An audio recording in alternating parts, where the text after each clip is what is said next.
Le chien a mangé son bébé.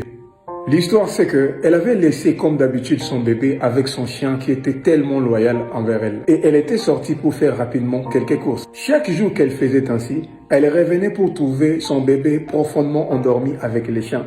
Mais ces jours-ci, quelque chose de tragique s'est produit. Quand elle est revenue, elle a découvert une scène horrible. Il y avait le désordre total, le bébé n'était plus dans son berceau, ses couches et ses vêtements étaient en lambeaux. Et il y avait les taches de sang partout dans la chambre. Sous les chocs, la femme effrayée a commencé à chercher les bébés. Elle a vu les chiens émerger sous les lits, couverts de sang de partout, se léchant la bouche comme s'ils venaient de finir un repas délicieux. La femme était persuadée que les chiens avaient mangé son bébé. Sans trop réfléchir, elle a battu les chiens à mort avec un bois. Puis, elle a poursuivi ses recherches pour au moins trouver une partie du corps de son enfant. Or, derrière le lit, se trouvaient les bébés bien en forme, qui étaient sans habits et s'amusaient avec les tapis. Et sous le lit, la femme a découvert les corps d'un serpent qui a été déchiré. Donc, c'est fit une bataille acharnée entre les chiens et les serpents. Les chiens s'est battu pour protéger les bébés contre les serpents voraces. Il était trop tard pour qu'elle se fasse amende honorable,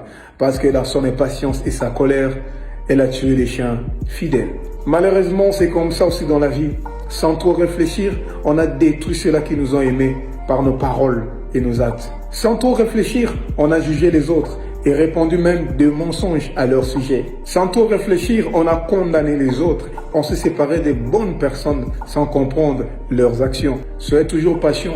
Il faut prendre son temps et surtout demander à Dieu la maîtrise de soi pour éviter d'agir sous la colère. Parce que l'impulsivité sépare des amis, détruit les couples et divise les familles. J'aime un verset de la Bible qui dit « Celui qui est lent à la colère fait preuve d'une grande intelligence, mais celui qui s'énerve facilement proclame sa folie. »